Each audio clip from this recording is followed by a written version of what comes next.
जब दूसरा plane world trade centre से टकराया उस टाइम यूएस के फाइटर जेट्स कहाँ थे? 11 सितंबर 2001 ये बिल्कुल एक आम ट्यूसडे की सुबह थी। अमेरिका के शहर न्यूयॉर्क में लोग अपने हाथ में कॉफी पकड़े ऑफिस जा रहे थे, बच्चे स्कूल जा रहे थे। एयरपोर्ट्स पर हजारों लोग अपनी फ्लाइट्स का इंतजार कर रहे थे, लेकिन किसी को अंदाजा भी नहीं था कि 102 मिनट्स के बाद दुनिया हमेशा के लिए बदल चुकी होगी और इसका असर आज पूरी दुनिया के 2 बिलियन मुस्लिम्स पर हो रहा है। सवाल ये नहीं है कि 9/11 पर क्या हुआ था, सवाल ये है कि कैसे इस दिन ने पूरी दुनिया के मुस्लिम्स की जिंदगियां बदल के रख दी। कैसे इस अटैक ने अफगानिस्तान, इराक, सीरिया और यमन जैसे कंट्रीज को आग में झोंक दिया। इस अटैक के 25 साल बाद आज भी यूरोप और वेस्टर्न कंट्रीज के एयरपोर्ट्स पर मुस्लिम को एक्स्ट्रा चेकिंग से गुजरना पड़ता है। स्पेशली जिनका नाम मोहम्मद, अली या अहमद होता है उनको एक्स्ट्रा स्क्रीनिंग से गुजरना पड़ता है। 9/11 के अटैक के बाद फ्रांस, बेल्जियम और यूरोप के दूसरे कंट्रीज के अंदर हिजाब, abaya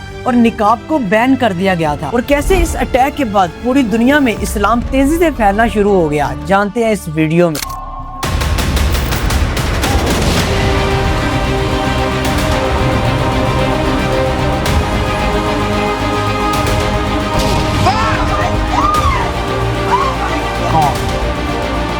The cockpit's not answering. Somebody stabbed in business class.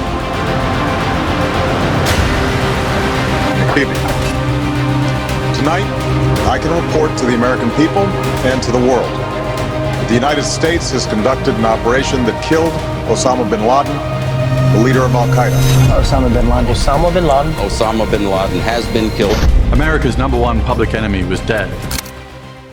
11 सितंबर 2001 ये वो दिन था जब 19 हाईजैकर्स अमेरिकन एयरपोर्ट की सिक्योरिटी से बचते हुए 4 जहाजों में घुस जाते हैं और इन प्लेन्स को हाईजैक कर लेते हैं। 7:59 पर American airline flight 11 Boston city से लॉस एंजलिस की तरफ रवाना होती है। इस फ्लाइट में 76 पैसेंजर्स थे, 11 क्रू मेंबर्स और 5 हाईजैकर्स थे। टोटल 92 लोग इस प्लेन में सवार थे। इन 5 हाईजैकर्स में 2 लोग जहाज की कॉकपाइट में घुस जाते हैं और जहाज का कंट्रोल संभाल लेते हैं और बाकी 3 हाईजैकर्स पैसेंजर्स को मैनेज करते हैं। फिर 8:14 पर दूसरा प्लेन यूनाइटेड 175 वो भी बोस्टन सिटी से लॉस एंजलिस की तरफ निकलता है। 8:19 पर पहली फ्लाइट 11 की एक क्रू मेंबर बेटी ओंग वापस ग्राउंड स्टाफ को कॉल करती है। ये पहली लड़की थी जो सबसे पहले ग्राउंड स्टाफ तक ये खबर पहुंचाती है कि हम हाईजैक हो चुके हैं।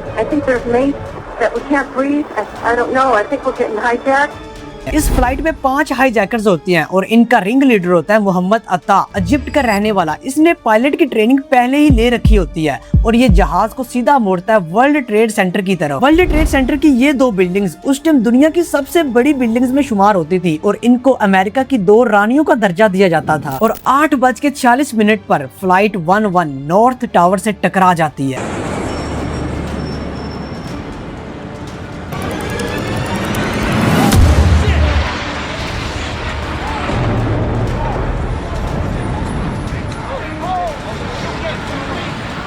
जब ये प्लेन क्रैश करता है उस टाइम अमेरिका के प्रेसिडेंट बुश फ्लोरिडा के एक स्कूल में बच्चों के क्लासरूम विजिट कर रहे होते हैं। इस क्रैश के बाद उनका सेक्रेटरी उनके कान में खबर करता है कि नॉर्थ टावर से प्लेन क्रैश कर गया, लेकिन बुश को लगता है शायद ये कोई एक्सीडेंट है। उस वक्त पूरी दुनिया के न्यूज चैनल्स पर बस एक ही खबर चल रही थी कि नॉर्थ टावर से जहाज टकरा गया और सबको ये लग रहा था कि ये कोई एक्सीडेंट है। लेकिन जो दूसरा प्लेन था यूनाइटेड 175 उसमें भी 5 हाईजैकर्स थे और इनका रिंग लीडर था मरवान अल शेही, दुबई का रहने वाला। ये जहाज को कंट्रोल करता है और सीधा साउथ टावर की तरफ ले जाता है और 9:03 पर यह जहाज साउथ टावर से टकरा जाता है। लाइव कैमरा के सामने आप पूरी दुनिया देख चुकी थी कि ये कोई एक्सीडेंट नहीं है बल्कि अमेरिका को खत्म करने का प्लान है। अब प्रेसिडेंट बुश का सेक्रेटरी दोबारा उनके कान में बताता है कि एक और जहाज साउथ टावर से टकरा गया। ये सुनकर बुश एक जिंदा लाश बन जाता है और वो समझ चुका था कि ये अमेरिका को गिराने का प्लान है, लेकिन वो अभी फैसला करता है वो वहां से उठकर नहीं जाता। लेकिन टेंशन यहाँ खत्म नहीं होती। अभी 2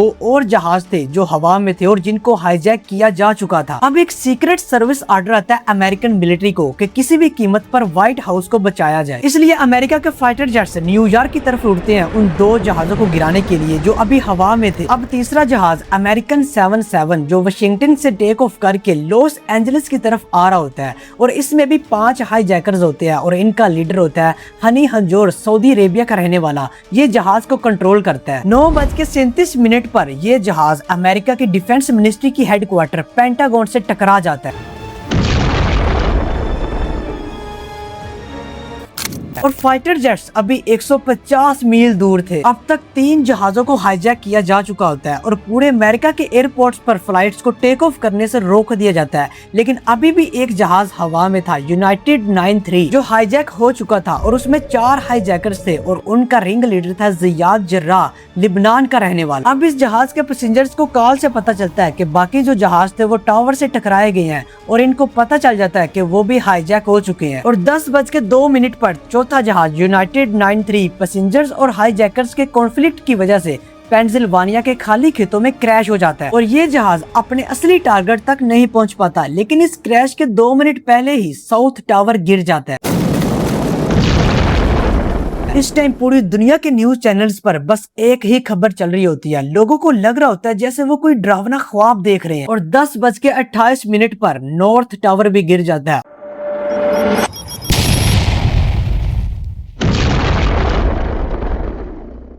और ऐसे कंप्लीट होते हैं 102 मिनट्स। इस 102 मिनट्स में 3000 के करीब लोगों की डेथ हो जाती है। तकरीबन 10 से 60 बिलियन डॉलर के इंफ्रास्ट्रक्चर का नुकसान होता है। अमेरिका की स्टॉक मार्केट क्रैश हो जाती है और पहले ही हफ्ते 1.4 ट्रिलियन डॉलर का घाटा हो जाता है और एयरलाइन इंडस्ट्रीज बैंकरप्ट हो जाती है। लेकिन इस 102 मिनट्स ने पूरी दुनिया का स्ट्रक्चर हमेशा के लिए बदल दिया। आज 25 साल बाद भी पूरी दुनिया के 2 बिलियन मुस्लिम्स इफेक्ट हो रहे हैं। सबसे पहला जो चेंज आया वो ग्लोबल सिक्योरिटी और एविएशन सिस्टम में आया। 9/11 से पहले एयरपोर्ट्स पर सिक्योरिटी बहुत सिंपल होती थी, रिश्तेदार गेट तक छोड़ने आ जाते थे। लेकिन 9/11 के बाद अमेरिका ने TSA ट्रांसपोर्टेशन सिक्योरिटी सिस्टम बनाया और पूरी दुनिया ने इस स्ट्रिक्ट रूल को अपना लिया। लेकिन इसका सबसे बड़ा और डायरेक्ट इम्पैक्ट मुस्लिम्स पर हुआ। यूरोप और वेस्टर्न कंट्रीज के एयरपोर्ट्स पर मुस्लिम्स नाम जैसे मोहम्मद, अहमद या अली या जिनका तल्लुक साउथ एशिया या मिडिल ईस्ट होता है, उनको एक्स्ट्रा स्क्रीनिंग से गुजरना पड़ता है। ये सिस्टम 9/11 के बाद इंटीग्रेट हुआ और आज तक एक्टिव है। 9/11 के जवाब में प्रेसिडेंट बुश ने ग्लोबल वॉर ऑन टेरर का ऐलान किया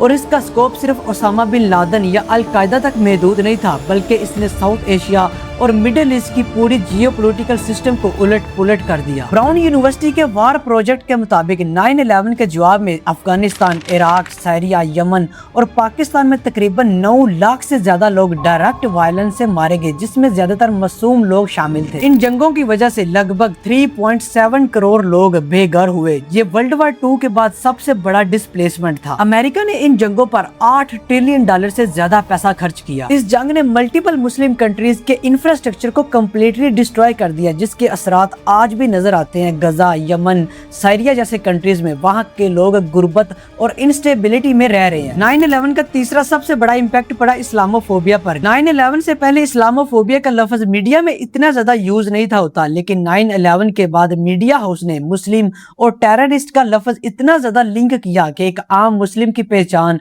एक सिक्योरिटी थ्रेट बन के रह गई, जिसकी वजह से फ्रांस, बेल्जियम और यूरोप के दूसरे कंट्रीज के अंदर हिजाब, अबाया और नकाब को बैन कर दिया गया था। ये माइंडसेट सीधा 9/11 से स्टार्ट हुआ था, लेकिन 2018 के बाद ये रूल खत्म कर दिया गया। लेकिन इस पूरे दौर का एक फ्लिप साइड भी है। 9/11 के बाद मजहब इस्लाम बहुत ज्यादा टारगेट हुआ, जिसकी वजह से बहुत से नॉन मुस्लिम्स ने कुरान और इस्लामिक हिस्ट्री पढ़ना स्टार्ट करी, जिससे दुनिया भर में इस्लाम के बारे में अवेयरनेस बढ़ी और हजारों लोगों ने इस्लाम कबूल किया। 9/11 सिर्फ एक तारीख नहीं है, ये वो मोड़ था जिसने पूरी दुनिया के पॉलिटिकल, सिक्योरिटी और 2 बिलियन मुस्लिम्स की जिंदगियों को हमेशा के लिए बदल के रख दिया। आपके ख्याल में 9/11 का सबसे बड़ा इफेक्ट क्या रहा? नीचे कमेंट में बता सकते हैं। तो ये थी आज की video. Thank you very much and take care.